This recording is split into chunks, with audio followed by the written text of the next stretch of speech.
To our next speaker, sometimes, you know, when I got into business, I always thought of security and PCI, EMV, whenever there was talk about all this stuff, I kind of left the room. It wasn't sales related, or, you know, it doesn't involve me. You know, my little company up in Minnesota. About 4 years ago, I decided to get into the point of sale business, like many of you. Transform from the card industry, I've got to diversify. So I decided to get into the point of sale software business. And at the time, I think I did a smart thing, and some of you may want to do this too. I wanted to lead with something other than a credit card. So if I'm going to become a point of sale company, I actually opened a point. I set up a separate LLC called Electronic Performance Systems LLC, and that was going to be my point of sale company. Now, I wasn't making any money, I had no customers, so I had to take money from my credit card company to help fund it. But as that company grew, and as I started with, some of you know, Dinaware was my first software. It was a legacy, had window-based software. I used my same sales system model that I'm going to share with some of you that are here tomorrow, and I've shared with most of you in the room who are interested. A lot of it was what Mark talked about. I started to grow, and as I grew, my technical department grew because we do all our own in-house technical support. I wanted to handle that. And I left that kind of up to the other side of the business. My focus is sales. So as we grew, we had a few hundred accounts. Now we're generating revenue. And I went from Dinaware. Hartman came in and acquired Dinaware. Some of you know I transferred a lot of those accounts over. Then I started selling revenue and now mobile bikes. Well, the theme of the story is this, is anyone is vulnerable when it comes to hacking. You know, it used to be that Target and Best Buy and all these stores, you hear about Hartman breaches and things like that. I never thought it could happen to me. Well, about a month ago, 2 months ago, it was a Saturday morning. I was loving life in Minnesota. It's beautiful. I was invited to one of the best golf courses in the whole state. I'm out with my buddies, smoking a cigar. You can't bring a cell phone on this golf course. I had no cell phone. I'm driving home on a Saturday and I get this call from Green. We've been hacked. What? What do you mean, we've been hacked? No, somebody got in their system. We got some calls from some of our merchants saying their systems are slowing down. We don't know. And then Michael, or my tech, logged me in, and they say there's some virus and we've been hacked. And my heart started pumping, like, what does that mean? Oh my God. And this is on the weekend.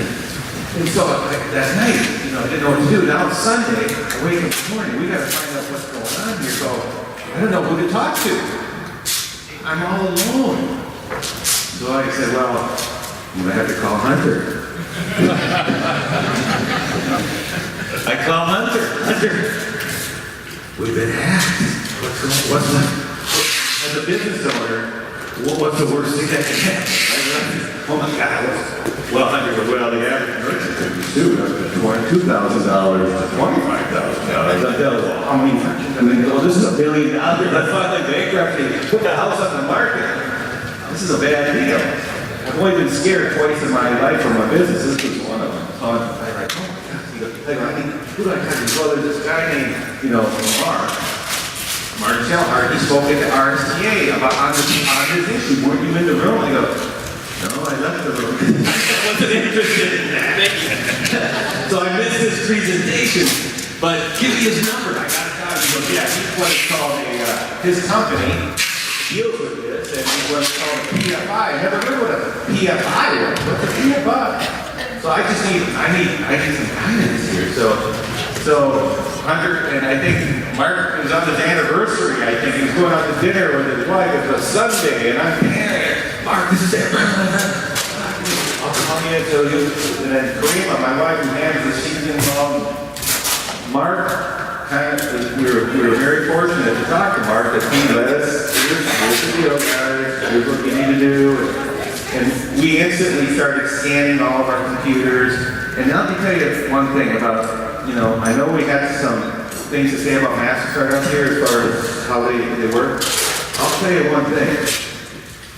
MasterCard was able to detect, and they contacted Hartman at that time, who contacted my company, which was mostly point-of-sale terminals and partners. Within 2 days, we were able to detect a trophy on some of my merchants' accounts. And if it wasn't for MasterCard, and they have all these MIT guys that are looking at algorithms, and they're sitting there looking at screens, and they see Minnesota, and they see a couple merchants that have some weird activity going on, they saved my ass. Because if they did there, this Trojan sat on my terminal for a month or two, which is normal in these breaches, and Mark will probably attest to that. I'd be up the creek right now. And not really me personally, our biggest fear is our reputation, because I think Mark will attest that most of the liability resolves on the merchant. But if a merchant got fined from the card grant or something, and they're going to come after me, and I'm going to get sued, and now my reputation is everything. Our reputation and our business and my credibility with my merchants is everything. But the bottom line is, MasterCard came through. Long story short, this process took weeks. I had people in my office all working I had teams of 10 people signing non-disclosure, working, scanning all my computers and putting this, we had to, what do you call it now, quarantine the virus, and then we had to put on the card grants were involved, the FBI got the Secret Service involved, and we had to quarantine this virus, then we had to put on special software to make sure that there's no back doors. And now I have to go and replace all the hardware. But I have to tell you, you think about the worst things that could happen to you, it's got to be something good.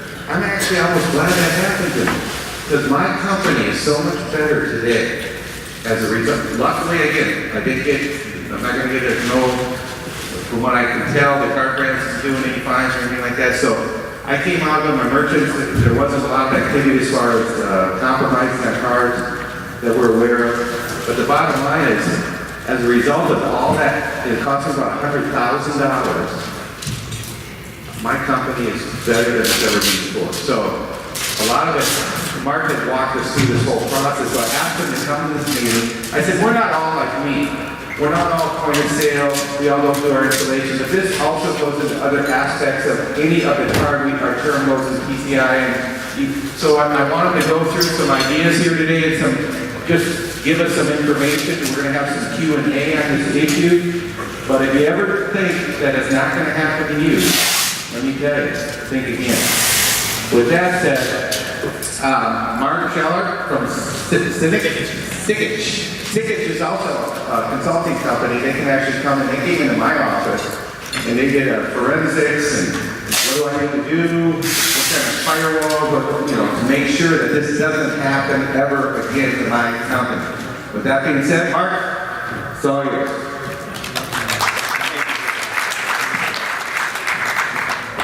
Is yours off now? Yep. You guys can hear me okay? Yep. All right, good afternoon. Well, thanks for the credit for helping me through that by all means, but I want to say that I am not a one-man show. Sending back to Bill, raise your hand for me. Bill's here with me as well from Sickich. This is my one and only marketing slide. We're a good 750 people, a good 20 offices, mostly around the Midwest. We're one big accounting firm. We used to be 403 Labs, a security company we merged in. So I'm going to talk about the security side of our business. This is what marketing likes me to put up, but for the most part, who we are, this is us. Any data breaches you've seen in the past 10, 11 years on PCI, we've worked most of them. What you see on this slide, a lot of these customers I'm going to talk about for the next 15 minutes. I'm going to ramble on for a good 15 minutes, and then we're going to open up for some questions as well. Anything Spirit maybe talk about. But for the ones that you see up here, I'm going to take the data from these and describe what's happening with the breaches. I'm going to take real-life example stuff from this, scrub the names off and apply it to this room. I won't tell you which ones up here are ours, but I will tell you over 50% of the breaches that are up there are the breaches that we've worked. Statistic number one, and then we'll do a few stats. I will tell you most companies that are breached have a red logo. No, just kidding. You see the level 1 merchants get in the news, but it's the level 4 merchants is where we live. I can't tell you how much time I've spent in the trenches of businesses like your customers, back there by the slop sink or in the manager's office, on the back house server, pulling off malware, looking at the computer, looking at the firewall to get rid of the bad guy. The attackers are after the little merchants, and there's good reason for that. The little merchants have a lot of credit cards that go through them. The little merchants don't have that strong IT staff as well. Most of what we see is within their organizations. It's not the employees. I want to say that up front as well. A lot of times we get on the phone the Saturday afternoon call and say, what's going on? Is it one of my employees? How did this happen? How do I stop it? It's usually not your employees doing something. Yes, there's skimmers out there. Yeah, you have people taking money out of the till. Yes, you have voids, all sorts of loss prevention things. But what we're talking about here is this is actually organized crime. The attackers are coming in, getting into the customer, putting malware on the system to steal credit card data off of it. We're going to talk about track 1 and track 2 and EMV data as well. And nobody's allowed to leave the room because this is very important to talk about security. Dan said he's going to lock the door so he's right. But I want to make sure you understand that the little level 4 merchant is important to the attacker because of what they can get from there. There's lots of different data that they can try and steal. Whether it's credit card data, they can get to the payroll data, they can get to the checking accounts for them, the HR data. If you're a hotel, you can also get to the customer information, name, address. There's things that we can do with that data as well. So there's lots of different things that I can steal directly off of that point of sale system. Why is the level 4 merchant such a sweet spot for attackers as well? It's the lack of IT budget. In some cases, it's just they don't have that IT staff, or they have their nephew who runs their computer system, or they have an outside IT vendor. But if it's someone as successful as what like EPS is, you run into a problem where they may have hundreds of merchants, and to try and stay on top of all of them every day, you may find a hole where you can wiggle in and try and do something against them. So that lack of IT makes it tough. Or if you're in business such as a hotel or a restaurant where you've got other different things on your network, such as the jukebox, or a parking system, or gosh knows what, or the fire control system, there's so many other computers that can be on the network that can open up that back door to the environment as well as steal credit cards. So those are specific things that the attacker looks for to try and break in. Yeah, we can talk about Target and talk about with Target how they came in for a specific vendor. It usually doesn't happen that way. They usually find that vulnerability and they try and get in. What we've been seeing in the past year and a half, we see them targeting folks like EPS as well because they can go in and say, hey, let's find something that 300 or 500, or we've had a case with 2,000 different merchants in one metro area all use the same IT vendor. So they would attack them. If I can get one IT person to click on a link to let me into their computer and they have access to log me in a TeamViewer to 2,000 customers across an area, that's a gold mine to me. They're still going after the level 4 merchants one at a time. That's what it was a few years ago. But for the most part, they can go after those little guys. It's ironic that we're here when I show off this slide. TJ Maxx down there in Bobman Center. I mean, TJ Maxx was 2006. But I will tell you that was one of the very first cases that was important because the way that the attacker broke in and tried to steal the data from TJ Maxx, one, depended on how they set up their systems and how all of their stores were connected together. It was also because they were lacking IT people. What's ironic about that is the TJ Maxx case actually started not even 5 miles from here. It was right down here within the Miami area along the Dixie Highway where that attack happened. So I don't mean to scare you today, but Miami is a hotbed of activity. So check your credit card statement when you get home. But no, it's a dangerous case. There are folks that are local, but it's rare, very, very rare that the attacker is local to you. That's why I wanted to point that out. They're usually not here in your backyard. They're usually not sitting in the parking lot of your employees or of your businesses. They're usually 100, 1,000, 3,000 miles away attacking these businesses through LogMeIn or TeamViewer or RDP or some other technology that you're using. What are they after? They're after the track data. If any of you have had any technology in your soul whatsoever, that line up above should look like real credit card data to you. That is actually one of my actual credit cards, so please don't use that. That's my Capital One, but we're going to show you more of that one here in a minute. The MagTech device. Anybody ever seen a MagTech reader before? Maybe a few of you? MagTech is just about putting my kids through college, as many versions as we've seen with their devices. The problem with that device and what it has been with the past 10 years has been that device, the way that it plugs into the computer, it acts like a keyboard. So if I were to plug a MagTech device into this laptop and open up Outlook or Notepad or something and swipe that card, you would see that data go right through there. The way that it was in the very beginning, we didn't realize how dangerous that was. So with a $29 keystroke logger I can buy with the internet, or a program that I write myself, it's very easy to get data out of a device like that and put it into some other piece of software. All the attackers look to do, I find a victim, I find a restaurant, I find a hotel, I find any business that processes credit cards, I can get to that back of house server. Maybe I need to get to the point of sale, it's a little bit different, but if I get to that back of house and they've got 7 point of sales up front, I get on the house server and I install my malware on it. And all that malware does, it says, when I see track data go flying by, I'm going to grab it, I'm going to let it go to the bank still, but I'm also going to send it to Romania or Portugal or wherever I want to send it to eventually. So that is what the money is. If I just get track data, I can bring credit card and do something with it. And it's that simple. It happens today. There are about 10 organizations that do the same thing as what we do. The only reason our organization exists is so you don't have to deal with Visa and MasterCard and Amex and Discover and everybody showing up at your doorstep.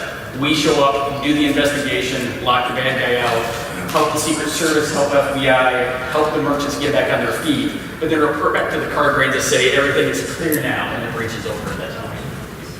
Where do the risks come from? Unfortunately, we run into the business owner, and I'm sure you've heard this before. I run a restaurant, I don't know anything about technology. Or I just bought this point of sale system last week from eBay, or, Windows XP has done great for me, why would I want to update it? I'm sorry, little things like that, even though they're a little bit funny, is a reality of what we see in the business. They don't have a budget for internal IT. They don't have an appetite for firewalls or antivirus or some of the other technologies that would protect them at that point. These are the folks that we see daily. I kid you not, as Bill and I were sitting at lunch, the phone rang again with another merchant that had another problem that we're going to have to deal with. Usually it's an old technology where they're missing a firewall. Something as simple as a firewall can keep data from going to Portugal. It would only let it go to the bank. So firewalls cost money. Does a lot before a merchant wants to spend money on it? Do they realize they need it? It's a tough check and balance of what you need to do there. If you want to read a little bit and scare yourself, there's a piece of malware that's called Poseidon. Poseidon because it starts with POS like point of sale. This is the play on words. Poseidon malware is written specifically to steal credit card data from point of sale systems. Plain and simple. Go read about Poseidon. It's on about its 14th version now. The attackers keep upgrading it. Yes, it can steal data as well. It can steal EMV just as easy as it can track. And I'm going to kind of show that to you here in a minute. Who feels a little bit more comfortable that they have an EMV card? Who thinks that I can still get track data off of the EMV card? The smart room, I love it. Okay, we don't even need to show that slide. If you want to change professions today and you want to go out and buy track data, go to Pastebin. Pastebin is a spot on the internet that anybody can go to and post any piece of data that they want. Whether it is a recipe or a love letter that someone has typed to you or where to buy credit card data. Because Comcast and Time Warner and a lot of these folks are shutting down the card selling sites, if I'm a hacker, go out there and go to Pastebin and say, hey, if you want to buy credit cards, come to this site. And this is where they post each day to say where their new website is or what their new IP address is. So if you want to figure out where to go buy credit card data, go to Pastebin. It's a safe site. You can go search for your last name. You can go search for the word track one, get listings like this as well. Pastebin's slowly starting to die because law enforcement is watching it to an extent, but today you can watch this and find some of the data and find places where you can buy credit card data. Just as we all talked about social media as well, you want to scare yourself a little bit more, the attackers are using Twitter as well.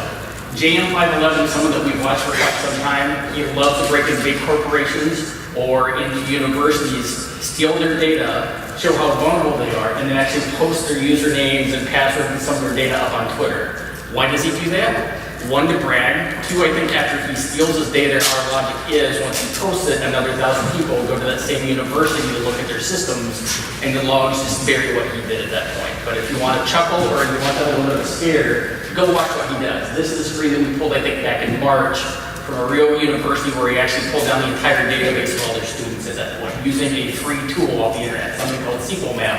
He just took SQL Map, pointed at one of their servers, pulled all the data, threw the picture up online. I have nothing more to say about him, but JM511, if you want to follow someone on Twitter, individual.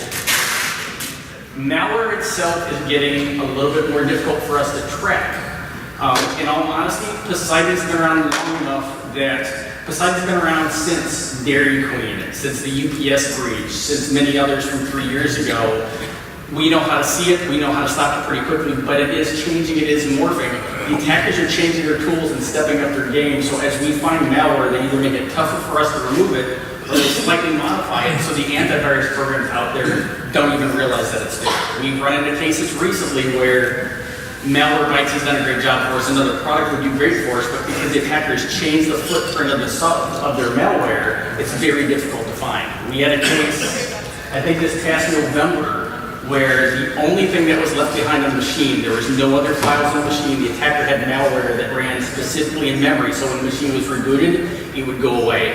The only evidence we had of that attack on that machine was this one entry in the Windows event log.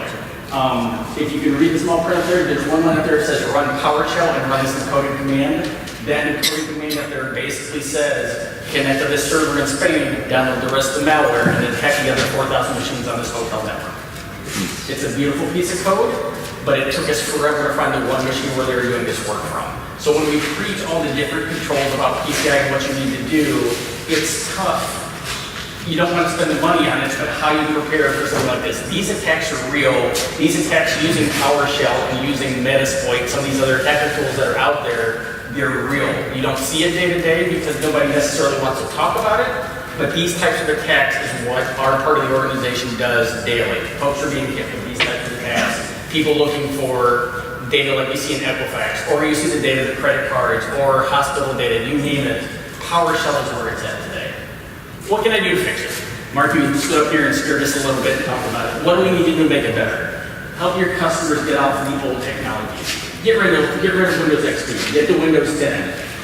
The new platforms that are out there, it was really nice to hear someone talk about NCR Silver up here as well. I'm not going to endorse a product, but it's really nice to see one that runs on Apple as well as on Android, and it's something that's off the Windows systems. It's tougher for the attackers to get into those these days, and there's not as much code that's being shared, so it's tougher for those to be breached. Are they impossible to breach? Absolutely not. But there's not too many attackers that are focusing on those platforms. Point-to-point encryption and tokenization. If you listen to PCI Council, they'll talk about those technologies and you got to do it. Remote access. If there's anything to take away from this presentation today, lock down your remote access, please. It's very common for the attacker to go after the tool that you're using, whether it's LogMeIn or TeamViewer or you name it, or any of the other 10 products that are out there. Pick a product for all your customers, install it, use it, but block all the other products as well. Don't let your customer also install PC Anywhere. Don't let your customer also install GoToMeeting. They want to do that, put them on a different machine, 10 miles away from the rest of the network, and don't let them have these remote control tools around that credit card machine. That's the one thing that we've been preaching forever. Secret Service is preaching it, the brochures that they're passing out these days, the PCI Council is saying the same thing. Nobody can condemn a particular product and say LogMeIn is bad. But if you're going to use one product, make sure you're getting rid of all the rest of them as well. Lock down the one that you're using, get rid of all the rest. EMV, it's a great shift to go to EMV, but it doesn't stop the fraud.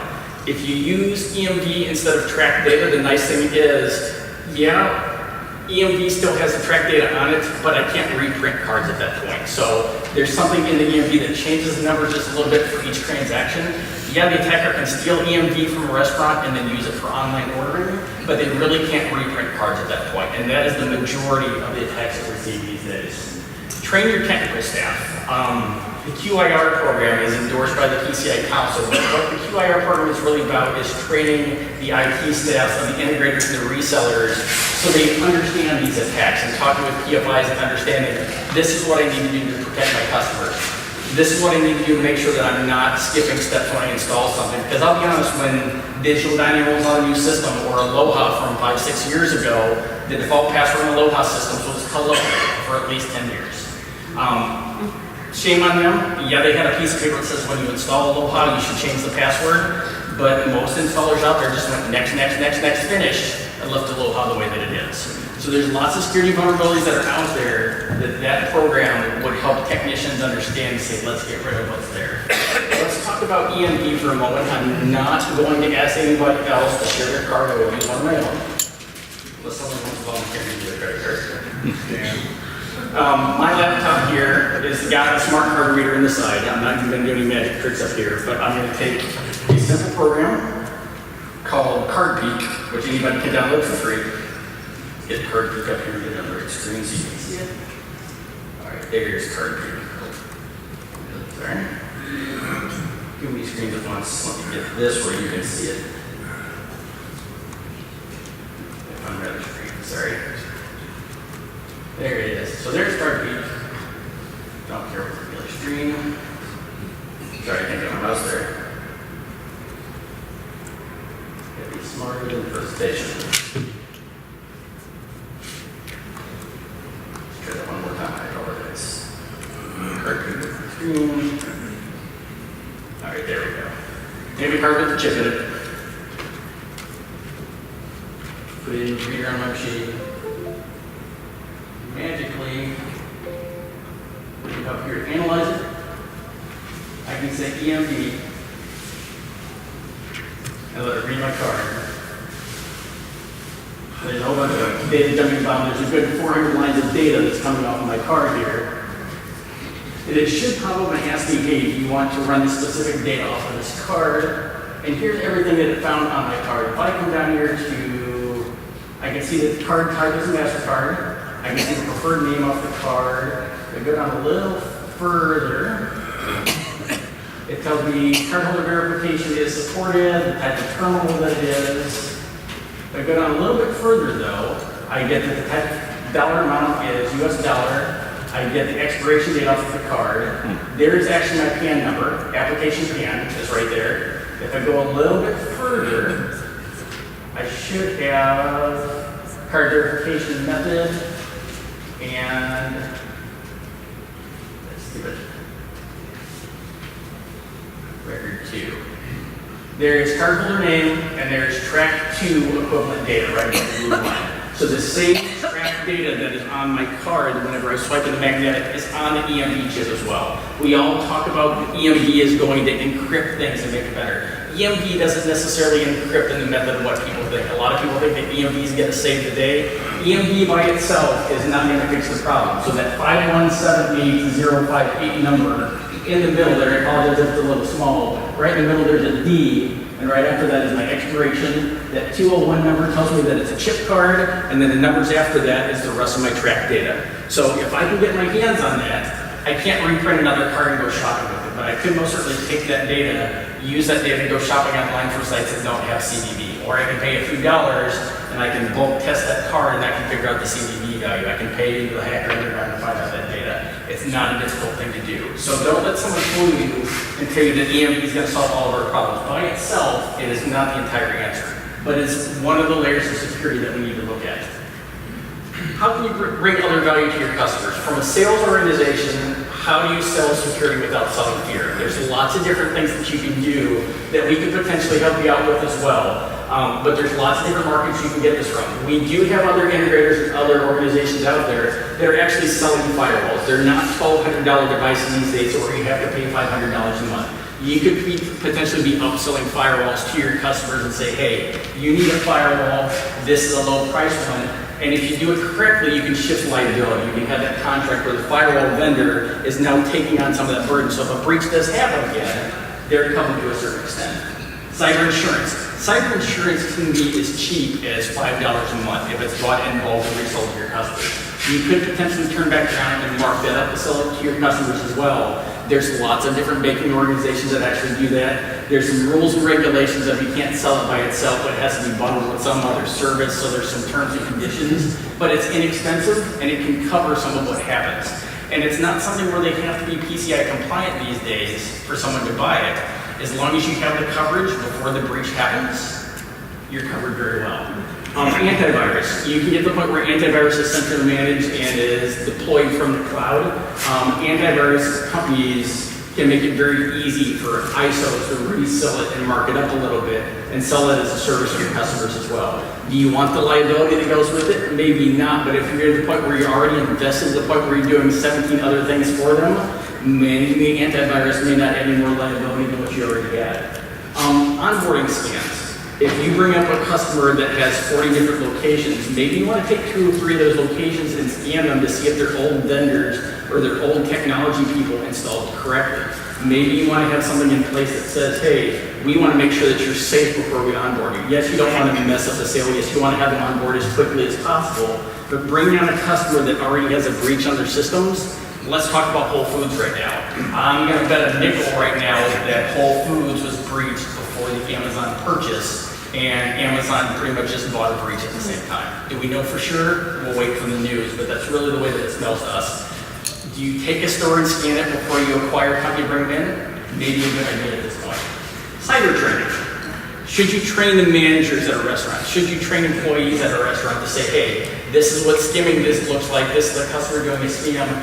There's very inexpensive packages where you can do some very basic cyber training that you could actually resell to businesses as well, whether it's a multi-unit or just a single franchise. Making employees smarter about cyber, just so you can think about it a little bit, and a little bit of water cooler talk would be a great idea.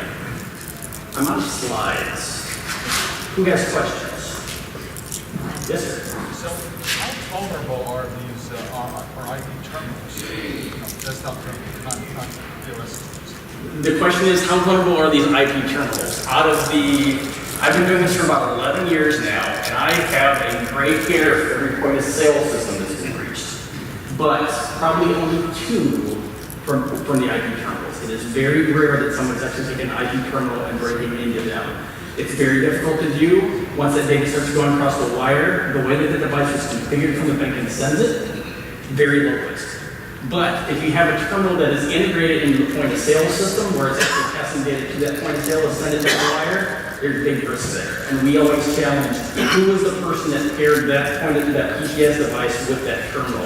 Whoever did that and put the encryption keys on both sides, we just had I wish I could bring up a picture, we just had a hotel maybe 2 months ago. We walked into the system, here's the standalone terminal, here's the point of sale that's encrypted into, and there's a directory that had the private and public key both sitting right there on the machine. So even though it was a great system, it was a great Magenico terminal, they have left the key sitting right there where the attacker could potentially have decrypted the data or done something with it at that point. So standalone IP terminals, love them to death. Integrated, you got some risk if you don't set them up correctly. Question over here? Yeah, 3 quick questions. Okay. The insurance, when you said $5 a month for as low as 5, is there a suggested company?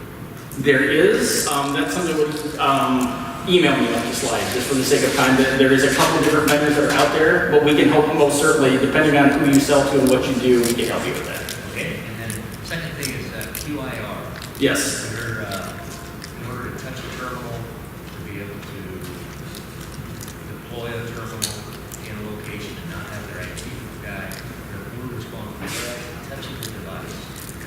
Where does QIR come in, and where does that fit in, or is it? I would recommend anybody who is servicing more than 20 customers, and if you're in a geographic area where they're all together, certify 1 or 2 of your techs and certify your firm as a QIR. That way you know the ins and outs, and if things happen later on, there's no magic thing that says that your interchange rate's going to be lower because you are a QIR. But being a QIR, we have had some cases where Visa had said, this integrator's done such a bad job, you should stop using them. And they basically told all the banks that tell all their merchants, stop using company X. Go find a QIR instead. It's not easy because you may have a company that is the only micros rep in a specific town, but having a QIR certification has been something where the brands have said, this company is pretty much blacklisted until they get certified at that as well. I'd look into the certification. Question 3? The third one is, you already mentioned onboarding risk scaling. Yes. What is that? I don't want to confuse it with the ASB scan of doing the monthly scans or the quarterly scans you're supposed to do with people. Some banks have programs that are like this as well. We have a product that we kind of roll out as well. Something that basically scans the system and says, do they change their passwords on a regular basis? Do they have an antivirus turned on? Just pull back some of the security settings from that machine and give it a score saying, hey, they haven't used antivirus in 6 years, or they have had antivirus and they've had 1,900 viruses. I kid you not, we've seen that before, and they do nothing with them and they're just running rampant on the machine. So doing something to scan your customers and say, we're going to treat them differently, whether it's we reserve money or we're going to not onboard them if they have these security vulnerabilities. Your tech team could do it, or there's something that we could potentially help you sell at that point, saying, hey, let's sell this to our customers as a scan that we do when we bring them on. It doesn't have to be us, but it'd be something I do just to do a quick security check of their systems. Another question there? Yes. What's the average cost for like a mom and pop store? Like I have one customer, and she's all about, I guess they're up with a terminal ID. She's like, I want to make sure that I'm PCI compliant because we got to do the questionnaire every year. So she goes, she wants to protect, but what can I offer her with your services? That's because supposedly for a local internet company, they were charging like $500 to do some type of firewall or something. Again, I'm not IT, so what would you recommend? Every bank does it differently. Some banks kind of just let it gloss on by. They're only worried about the big merchants that list up front. A lot of banks don't touch the level 4 merchants. Everybody does it differently. What I would recommend is having a quick call with their bank, seeing what they require, and then let's get on the phone and talk it through. I'm not trying to turn into a solicitation, but I think finding out what she's getting for that $500, and then talk about if she's only an IP terminal, I would almost think that she needs nothing. But if she's got a point of sale that's sitting there as well or other data, she may need to do something else. From a PCI point of view, she should be okay. And when you mentioned talk to the bank, I don't understand. Talk to their acquirer, so whether it's thesis or WorldPay, and say, what are your requirements for this platform merchant? What does she need to have? And if she's on a generation 2 of an Ingenico, then maybe she only needs to do X, or maybe she needs to do something else instead. It's based on that level of compliance. Every bank does it differently. Okay, gotcha. I've had a lot of merchants use, their own tech guys or a third-party tech guy, and a lot of them were using something like a Kaspersky, right? And that turned out to be a big, so what do you do with something like that? Talk loud enough to be heard, the guys behind me get sick. Yeah, I'm sorry, the question is what? You were. The question is, sorry if I didn't repeat some earlier, the question is, you have people that are using outside vendors who do the antivirus scan and a few other products, a few other services as well. What should we do about a situation like that? I can't tell you specifically with Kaspersky. The Secret Service is calling major universities in major metro areas and saying, you as an organization should stop using this product. So if you are working with a merchant and you have any skin in the game with their security whatsoever, I would challenge them and ask them what they're using. Because if they have a data breach and you're managing their passwords, that somebody else is doing their antivirus, you may need to do something to make sure that you're not brought into their breach if they have one later. And if they're using Kaspersky, maybe you need to throw it out. Maybe it's Malwarebytes. They've got a decent reseller program and other things like that as well. What software should we be using to scan a merchant's network? If there's a Trojan on there, or Oh, wait, what is there? or malware? Any short? You tell me. Lots of them do well. I would be honest, the past 3 years, our favorites has actually been Malwarebytes. It usually picks up the major point of sale software that we've seen. Believe it or not, Windows Defender is actually our probably second favorite because it's easy to deploy and it picks up most of the things. Some of what we've seen in the past 30 days, it's missed one version that we've had and we were actually shocked. But Malwarebytes will be the first one that Yeah, we we're had to download 2. We did the net, we did 1, and then that didn't do it, so we had to do another one. Yeah, with their specific breach, the attackers had changed the malware so quickly that some of the antivirus products wasn't picking up. It was actually shocking that happened. But for most part, Malwarebytes picks up 90% of what we see. Yeah. How about breach? I have a question. Breach insurance. I saw cyber insurance. I saw some other things in there. When we sign up a merchant, all my merchants, I sign up with pieces, I include breach insurance for like $6.95. But I always looked at it like a money grab. Hey, I get to make an extra money on this breach insurance, another income opportunity. But it actually came in handy when the situation happened, and same with all my hardware. So what would you recommend when we sign a merchant up? If the processor offers some sort of breach insurance, would you also recommend including that on everyone? In all honesty, I would consider you as an organization selling it independent of WorldPay at that point. You may be able to do a little bit more of the profit to yourself at that point. Okay, From the so same kind of like a separate PCI, kind of like, right, we can do PCI to the processor, or if we do our own PCI, so you're maybe recommending CoCard look at a breach. Yes. I got you. Yeah. Go ahead. First. Essentially, the problem resides with POS systems, IP connections not so much, so landline terminals entirely are free from any hacking. I have never seen a phone line terminal be hacked before in my life. I've been sent the cases where they thought they were, and we proved that that wasn't the case. And folks, let me say why we need to be talking about this today. We all know the landline credit card terminal is going to go the way as the typewriter. Okay, we see where this is going. We see, and people ask me, Dan, are you still selling Windows? Well, we still have some window units to get rid of, but I don't.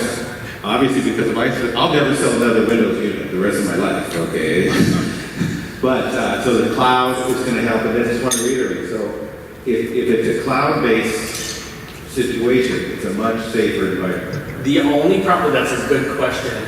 I like the new Android systems. Cloud scares me a little bit because the problem is if you have a breach with a cloud system, I can come to you and say I need to look at your systems, but as we approach the cloud vendor to do the investigation, we may find out that you had a breach and 300 more of their customers were, and they won't let me in the door. And at that point, you're stuck with the card brands yelling at you. So you need to have a solid contract with that cloud provider, not just what their sales guy tells you. Yeah, good. Mike? You mentioned a while ago that the units, like mechanical bags, or whomever you want, they are integrated with the POS systems. Most of the POS systems, they sense like a code that, hey, the card is good and that's it.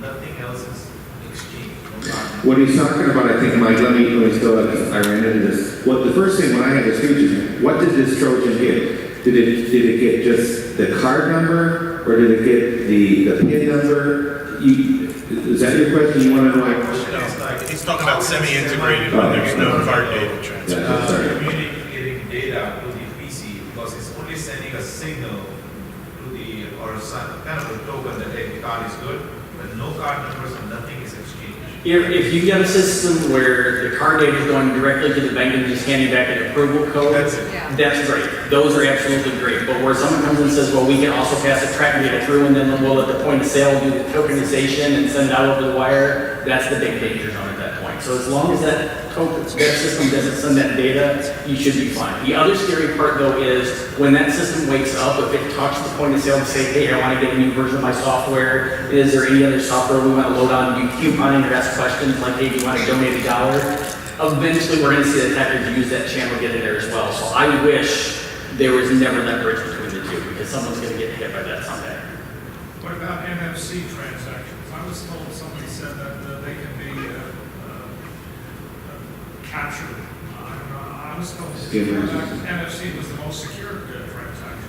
NFC is great. It's probably one of my favorite things to use. Yes, it can technically be captured, but if you capture my card data from doing NFC, you've only got about a minute to use that number as well. So you have to capture it and use it instantly. So in the most part, low risk. One more question, so that's a couple more. Go ahead, Tom. So we're talking about POS. Recently, I helped a merchant get through PCI compliance and like control scan are saying that because they're using IP cable, they're going to screen their IP 4 times a year or whatever on their cable. Is that really doing anything? No. No. How effective is endpoint security, like a carbon black product? Should I feel better because I'm deploying that to my customer? Love Carbon Black. I could ramble on about it for an hour, but it's a great product and it's a great thing that is a great DVR product that helps us solve a breach and see where all the attack are. So. I'm sorry, explain what carbon black is. Carbon Black is basically a product that watches a system. It's like a TiVo or a DVR that says, hey, whenever something is installed, this registry key changed, this account was used, these files were put on, here's the hashes of them. So even if the attacker puts on malware that goes on for just a minute and then deletes itself and makes a new text and hides itself, all that data is captured in a log and sent to Carbon Black. And you can actually turn it on to say, hey, don't let other things be installed. It's almost like an application whitelisting. Great product. Well, that's good. Thanks for coming in. It's enlightening. And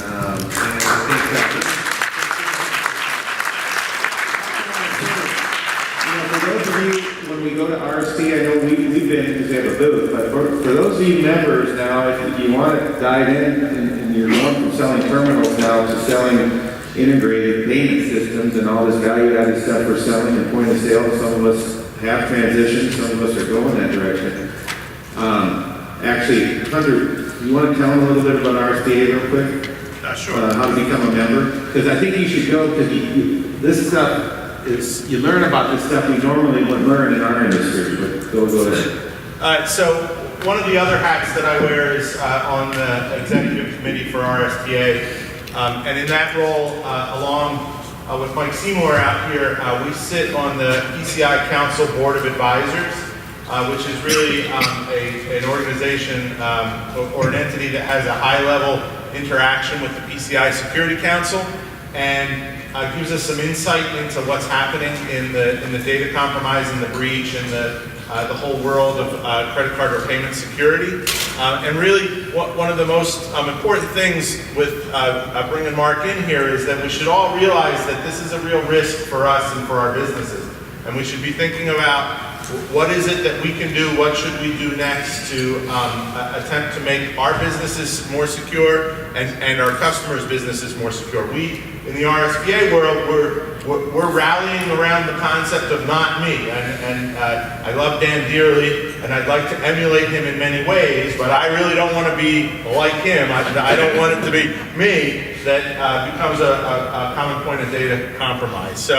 A couple of things, if you're not a member of RSPA, I strongly suggest that you look at it. It's not expensive, it's $250 a year. Once you become a member, you get access to a lot of resources. One of those key resources is we have a specific payment security consultant that is part of the RSPA staff that's available to members at no charge, that if you have a question about what is carbon block, or should I feel more comfortable with this, or what is the threat profile of an IP terminal, you can call up and you can speak to Nathan and he'll help you out with those questions. We have legal counsel available that you can talk to if you want to understand things that may impact payment security or even anything that has to do with your business. There are great resources such as a lot of forms. If you're looking for contracts with customers that limit liability around things, it's really a worthwhile organization to join. We have 2 events a year. Many of you are familiar with the Retail Now event that's held in the middle of the summer. That's sort of the industry's biggest trade show. If you're getting into the POS world, I strongly recommend that you're a part of that. We have an executive education event that's held in the end of January in the winter, usually someplace that you like to go in the winter. This year it will be in Hawaii. The CoCard board will be attending that, so if you're interested in that. Hey, we need to get compensated some way, okay? So, but the other thing as well is next month we're going to run a security training session in Nashville that's sponsored by MasterCard. That for members it'll be very low or no cost to attend. So if you're wanting to take the next step, if you're wanting to think about how to get your business and your customer's business more secure, you can drop me an email and I can get you an invitation to that security event in November. So. And here's the second reason why I think more than just the board should be involved in RSPA. Board goes, we recruit. A lot of the new faces here come from when we started attending these events. Yeah, Dylan. Recruit means you'll pay for my ticket. Yeah, you're in. But what I will do in our summer, whoever comes, we like it when CoCard wears our green shirts and blue shirts. So you come to this event, join RSPA, come next summer. Where's it going to be? You know, next summer? Next summer's Nashville. It's in Nashville. Nashville. See our home office. Come to Nashville. CoCard will cover your admission to get into the badge. You wear it, but you have to wear the shirt. Okay, you have to wear the shirt. We're going to have a booth, and we're going to have a great show. So that's where we're getting a lot of our best members now. And so, I mean, the board works at these. They go to these events, but we're not there just laying on the beach or socializing and drinking. I might still do a lot of that, but we're there working on behalf of CoCard. With that being said, thank you, Hunter. Thank you, Mark. Thanks, Mark.